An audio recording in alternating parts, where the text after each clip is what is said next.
So in recent weeks, we've been talking about, and lots of people have been talking about, the fact that Donald Trump and many of his associates may be selling pardons to rich people that want to clear their names, get out of jail, get out of the consequences of their actions. And there's new reporting from the New York Times that shows that Rudy Giuliani and others close to Trump are basically selling pardons, at least allegedly selling pardons, selling access to Trump so people can get pardons. I want to read you some reporting on this because it shows just how kleptocratic, just how corrupt, just how absolutely seedy and gross the Trump regime has been for its entire run and how it continues to be in its final few hours. And it says here, the brisk market for pardons reflects the access peddling that has defined Mr. Trump's presidency, as well as his unorthodox approach to exercising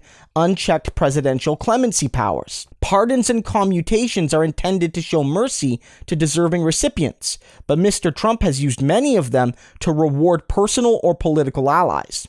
The pardon lobbying heated up as it became clear that Mr. Trump had no recourse for challenging his defeat, lobbyists and lawyers say. One lobbyist, Brett Tolman, a former federal prosecutor who has been advising the White House on pardons and commutations, has monetized his clemency work, collecting tens of thousands of dollars and possibly more in recent weeks to lobby the White House for clemency for the son of a former Arkansas senator. It goes on a little bit, but then it continues and it says Mr. Trump's former personal lawyer, John M. Dowd, has marketed himself to convicted felons as someone who could secure pardons because of his close relationship with the president, accepting tens of thousands of dollars from a wealthy felon and advising him and other potential clients to leverage Mr. Trump's grievances about the justice system.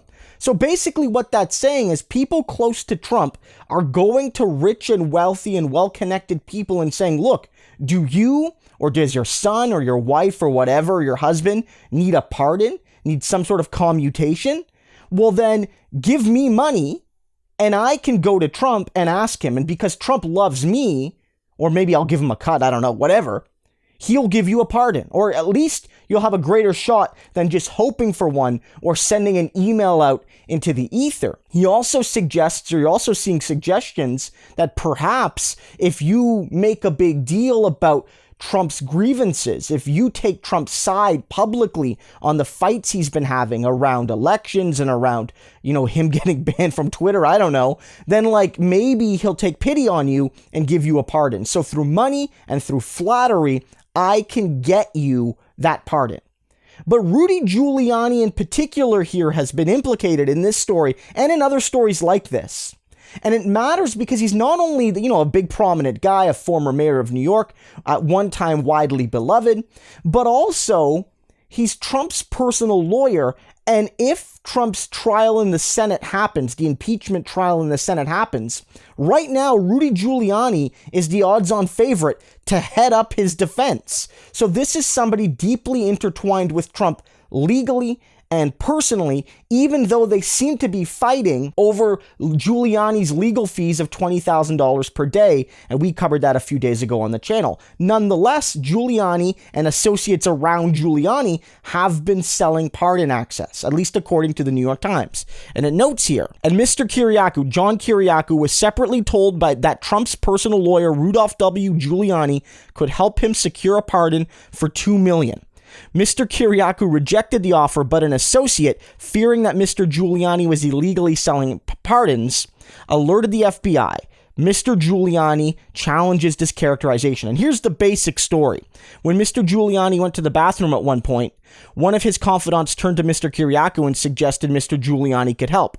But it's going to quote unquote cost $2 million. He's going to want $2 million bucks. Mr. Kyriacou recalled the associate saying, I laughed. $2 million, are you out of your mind? Even if I had $2 million, I wouldn't spend it to recover a $700,000 pension.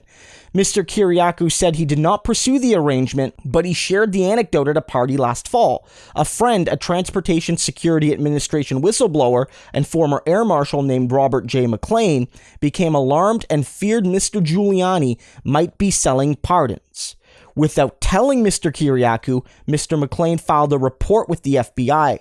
Quote, I felt duty-bound to report it, Mr. McLean said, but neither he nor Kyriacou heard from authorities after that. Maybe it's because it went all the way up to the top and they were told to ignore it. That's me speculating, of course, but I don't think it's unreasonable speculation.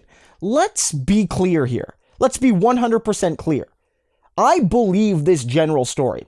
I believe that Giuliani and those like him, and probably even Trump himself, are willing to sell pardons, either for cash or for political kickbacks or for defending Trump in the media and in their social circles and what have you. It does not surprise me. And this shows the absolute weakness of the pardon system.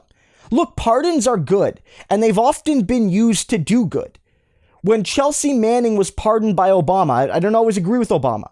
I think he's far too neoliberal. That was a good use of the pardon system. 100%.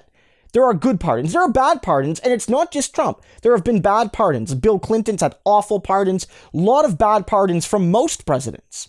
But Donald Trump, the sheer quality and quantity of the bad pardons shows that this good faith model that we should just trust the president, I don't know if it works. Now, I don't know how you can fix it without a constitutional amendment, but it really does show that when you have a crook in the White House, they can use that pardon power to enrich themselves, their friends can use it to enrich themselves, and they can use it to basically legalize any political crime done in their interest.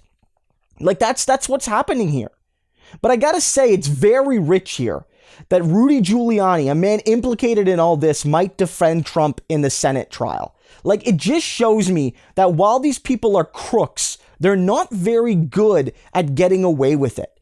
And it would make me so happy to see farting Rudy, hair dripping down his face, getting tricked by Borat Rudy, be there on the Senate floor defending Trump. Absolute idiocy. And let's be clear, there was reporting last night after Rudy's secret visit to the White House or whatever, that he wants Trump to testify in the Senate trial, which would not only be absolute popcorn material, but would be insane. It would be insane to put Trump on any stand to defend himself because he's an absolute buffoon and would get demolished. These people all deserve one another. Again, it's awful that when there's so many, poor and racialized and otherwise marginalized people that really could use pardons, because the justice system is unjust to the poor and the racialized and the disadvantaged, that Trump and his cronies are selling pardons and selling access to the highest bidder and the person willing to lie the most to make Trump look good. These people are monsters. I'm glad this era is coming to an ignominious end.